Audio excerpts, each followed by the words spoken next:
میں آپ کو خود اپنا تجربہ بتاتا ہوں کہ سن 1978 میں، یعنی آج سے تقریباً 38 سال پہلے مجھے سب سے پہلے امریکہ جانے کا اتفاق ہوا۔ اس وقت 1978 میں سب سے پہلے میں امریکہ گیا تھا اور ایک مسلمان تنظیم کی دعوت پر گیا تھا۔ مسلمان تنظیم کا اس وقت بہت ہی مسلمان تنظیموں کا ایک وفاق تھا جس نے ہمیں دعوت دی تھی۔ تو جب میں اس تنظیم میں پہنچا اور اس کا سالانہ کنونشن تھا، اس میں حاضری ہوئی، تو سب سے پہلے تو میں یہ دیکھ کر حیران رہ گیا کہ جب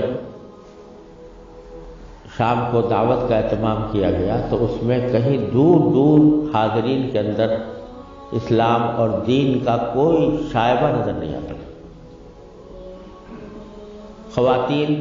اور نوجوان لڑکیاں وہ مردوں کے ساتھ اور نیم برہنہ لباس میں بیٹھی ہوئی تھی، اور پھر اعلان یہ کیا گیا کہ اگر کسی کو حلال کو کھانا کھانا ہو تو مچھلی استعمال کرے، جس کا مطلب یہ تھا کہ کھانے میں حلال کا بھی کوئی فکر نہیں تھی۔ وہاں بیٹھنا مشکل ہو گیا، ہم لوگ کہیں الگ چلے گئے۔ اس کے بعد معلوم ہوا کہ ایک رقص و سرود کی زبردست محفل منعقد ہوئی۔ ایک بوٹنگ کا پروگرام تھا، اس بوٹنگ کے پروگرام میں سارا جو پروگرام تھا وہ رقص و سرود کی محفل میں گم ہو کر رہ گیا۔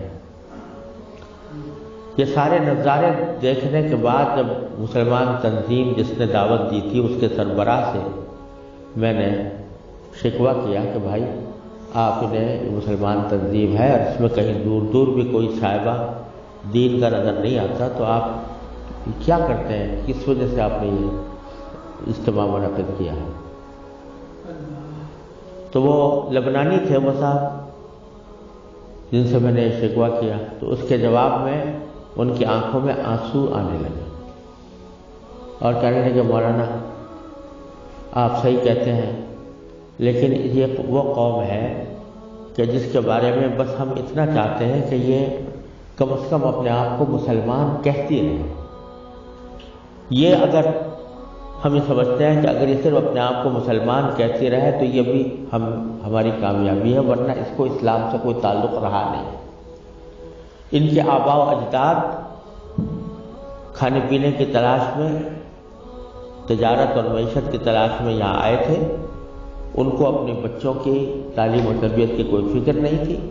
یہ اسی ماحول کے اندر پلے بڑے ہیں، اور اس کے نتیجے میں ان کو دور دور بھی کہیں ان کے اندر کوئی شائبہ دین کا نظر نہیں آتا۔ ہمارا کام صرف یہ ہے کہ ان کو اس بات پر جمع کر لیں کہ بھئی تم مسلمان ہو، اپنے آپ کو مسلمان کہتے رہو، ورنہ اسلام کی کوئی چیز ان کے اندر باقی نہیں رہی۔ یہ منظر میں نے 1978 میں اپنی آنکھوں سے دیکھا، اور یہ عبرت ہوئی کہ اگر مسلمانوں نے اپنے بچوں کو، اپنی نسلوں کو صحیح تعلیم و تربیت دینے کی طرف توجہ نہ دی تو اللہ بچائے یہ اس بات کی کا اندیشہ ہے کہ اللہ بچائے جو آنے والی نسلیں ہیں وہ اللہ بچائے مرتد نہ ہو جائے، اور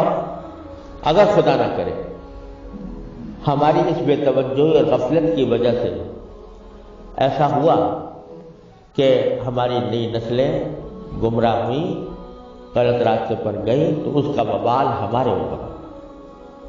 کیونکہ قرآن کریم کا ارشاد یہ ہے کہ یا ایھا الذین آمنوا قوا انفسکم واہلیکم نارا، جہنم سے بچانا صرف انسان کے لیے اپنا فرض نہیں ہے کہ وہ خود اپنے آپ کو بچائے، بلکہ اپنے گھر والوں کو بچانا بھی اس کی اپنی ذمہ داری۔ اور یہ بڑی شرم کی بات ہوگی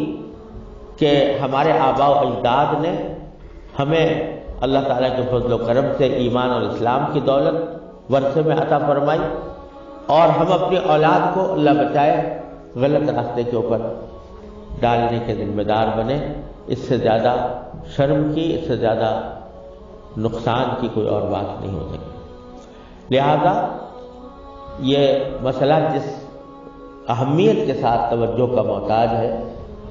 اللہ تعالیٰ کا بڑا فضل و کرم ہے، اب حالات میں تبدیلی آ رہی ہے، خاص طور سے انگلینڈ میں اور امریکہ میں بھی اب بہت مسلمانوں کو اس طرف توجہ ہوئی ہے، ادارے قائم ہو رہے ہیں، لیکن جس پیمانے پر ضرورت ہے اس پیمانے کی ابھی تک کمی ہے، اور اس کا واحد علاج یہی ہے کہ جس کے دل میں بھی یہ درد ہے وہ دامے درمے قدمے سخنے جس طرح بھی ہو سکے وہ ایسے ادارے قائم کرنے کی کوشش کرے اور اداروں کے ساتھ تعاون کرے، اس میں اپنے بچوں کو بھیجنے کا اہتمام کرے۔